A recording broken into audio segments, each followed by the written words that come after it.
Hi అండి, అందరికీ నమస్తే. మీరు కనుక మన ఛానల్ని ఫస్ట్ టైం చూస్తున్నట్లయితే కనుక మన ఛానల్ సబ్స్క్రైబ్ చేసుకోండి. అంతేకాదు పక్కన ఉన్న బెల్ ఐకాన్ కూడా యాక్టివేట్ చేసుకోండి. ఫ్రెండ్స్, ఈరోజు రాజీవ్ యువ వికాసంకి సంబంధించిన ఒక అప్డేట్ అయితే వచ్చిందండి. ముందుగా ఏ యూనిట్లకి ఈ లోన్స్ అయితే రిలీజ్ చేయబోతున్నారు, దానికి సంబంధించిన పూర్తి వివరాలు అయితే ఇప్పుడు మీకు చెప్తాను. దయచేసి వీడియో ఎక్కడా కూడా స్కిప్ చేయకుండా లాస్ట్ వరకు చూడండి. అప్పుడైతేనే మేము ఏం చెప్పామనేది కూడా క్లారిటీగా అర్థమవుతుంది. ఇదిగోండి, రాజీవ్ యువ వికాసంకి సంబంధించిన ఒక అప్డేట్ అయితే ఈరోజు వచ్చింది. అక్టోబర్ 2 వరకు దశల వారీగా యువ వికాసం, జూన్ 2 నుంచి 9 దాకా మంజూరు పత్రాలు పంపిణీ.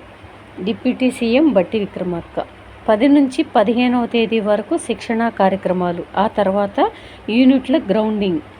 రాజీవ్ యువ వికాసం స్కీమ్ ద్వారా అక్టోబర్ 2 నాటికి 5 లక్షల మందికి దశల వారీగా లబ్ధి చేకూరేలా ప్రణాళిక రూపొందించినట్లు డిప్యూటీ సీఎం బట్టి విక్రమార్క తెలిపారు. జూన్ 2 నుంచి 9 వరకు మంజూరు పత్రాలు పంపిణీ చేస్తామని, 15 తర్వాత రాజీవ్ యువ వికాసం యూనిట్ల గ్రౌండింగ్ ఉంటుందని వెల్లడించారు. మంగళవారం సెక్రటరియేట్లో రాజీవ్ యువ వికాసం స్కీమ్ అమలు ప్రగతిని డిప్యూటీ సీఎం సమీక్షించారు. ఈ సందర్భంగా ఆయన మాట్లాడుతూ, జూన్ 10 నుంచి 15 వరకు జిల్లా, నియోజకవర్గ స్థాయిలో ఒకేసారి రాష్ట్ర వ్యాప్తంగా శిక్షణా కార్యక్రమాలు చేపట్టాలని అధికారులకు ఆదేశించారు. రాష్ట్ర ఆవిర్భావ దినోత్సవం రోజున ప్రారంభించి గాంధీ జయంతి సందర్భంగా అక్టోబర్ 2 నాటికి లక్ష్యంగా పెట్టుకున్న 8,000 కోట్లతో 5 లక్షల మంది యువతకు స్వయం ఉపాధి కల్పించాలని ఆదేశించారు. ప్రతి నెల జిల్లా ఇన్ఛార్జి మంత్రులు, కలెక్టర్లతో ఎస్సీ, ఎస్టీ, బీసీ, మైనారిటీ సంక్షేమ శాఖ ఉన్నతాధికారులు సమన్వయం చేసుకోవాలన్నారు.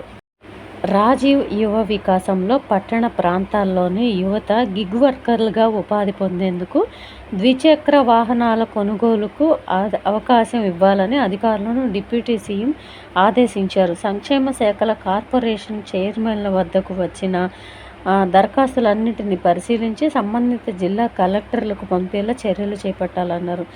ఇదిగోండి, ముందుగా ఏ యూనిట్కి అయితే రిలీజ్ చేస్తున్నారో దాని వివరాలు అయితే ఇచ్చారు. తొలుత 1,00,000 యూనిట్లకు సబ్సిడీ. రాజీవ్ యువ వికాసం పథకంలో తొలి విడత 1,00,000 యూనిట్లకు సబ్సిడీ ప్రొసీడింగ్స్ ఇవ్వనున్నారు. ఆ తర్వాత దశల వారీగా 4 లక్షల యూనిట్ వరకు ఇవ్వనున్నట్లు ప్రభుత్వం వర్గాలు వెల్లడించాయి. ఈ పథకంలో ఎక్కువ మంది 2 లక్షల నుంచి 4 లక్షల విలువైన యూనిట్లకే అప్లై చేసుకున్నారు. ఈ యూనిట్లకు 70% గరిష్టంగా 2,80,000 వరకు సబ్సిడీ రానుంది. మొత్తం దరఖాస్తుల్లో 76.46% ఈ కేటగిరీవే ఉన్నాయి. ఈ యూనిట్లతోనే మెరుగైన స్వయం ఉపాధి అవకాశాలు పొందొచ్చని నిరుద్యోగులు భావిస్తున్నారు. 100% సబ్సిడీకి సంబంధించిన 50,000 రుణాలను కేవలం 39,000 దరఖాస్తులు వచ్చాయి. రోజువారీ చిన్న వ్యాపారాలకు ఈ రుణాలు ఉపయోగపడతాయని ప్రభుత్వం భావించిన యువత వీటి పట్ల పెద్దగా ఆసక్తి చూపలేదు. 50,000 నుంచి 1,00,000 రుణాలకు 90% సబ్సిడీ, 93,000 మంది అప్లై చేసుకున్నారు. చూసారు కదా అండి, ఎక్కువ శాతం 2 నుంచి 4 లక్షల లోపు యూనిట్లకి అప్లికేషన్లు ఎక్కువగా వచ్చాయంట. కానీ ముందుగా రిలీజ్ చేసేది మాత్రం 1,00,000 లోపు యూనిట్లకే రిలీజ్ చేస్తున్నారంట. ముందుగా ఈ యూనిట్లకే ఈ లోన్స్ అనేవి రిలీజ్ చేస్తారంట అండి.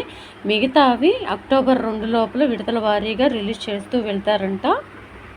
ఇక దీనికి సంబంధించిన మంజూరు పత్రాలు మాత్రం జూన్ 2 నుంచి 9 దాకా పంపిణీ చేస్తారంటండి. దీనికి సంబంధించిన మంజూరు పత్రాలు ఏవైతే ఉన్నాయో అవైతే జూన్ 2 నుంచి 9 దాకా మంజూరు పత్రాల పంపిణీ అయితే ఉంటుందంట. 10 నుంచి 15వ తేదీ వరకు శిక్షణా కార్యక్రమాలు జరుగుతాయంట.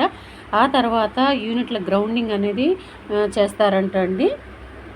సో 1,00,000 లోపు ఎవరైతే ఈ యూనిట్లకు అప్లై చేసుకున్నారో వారైతే రెడీగా ఉండండి. ముందుగా వారికే రిలీజ్ చేస్తున్నారు. 1,00,000 లోపు యూనిట్లకు ఎవరైతే అప్లై చేశారో వారికే రుణాలు పంపిణీ.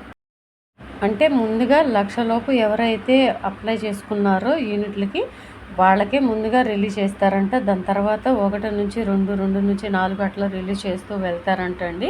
సో ఇదండి మరి రాజీవ్ యువ వికాసంకి సంబంధించిన పూర్తి వివరాలు, ఈరోజు వచ్చిన అప్డేటు.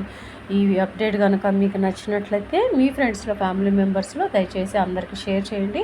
చాలామంది అప్లై చేసుకున్న వాళ్ళు ఉన్నారు కదా రాజీవ్ యువ వికాసానికి, వారందరికీ కూడా ఇన్ఫర్మేషన్ అందించిన వారు అవుతారు. దయచేసి వీడియోకి ఒక చిన్న లైక్ ఇచ్చి సపోర్ట్ చేయండి. Thank you.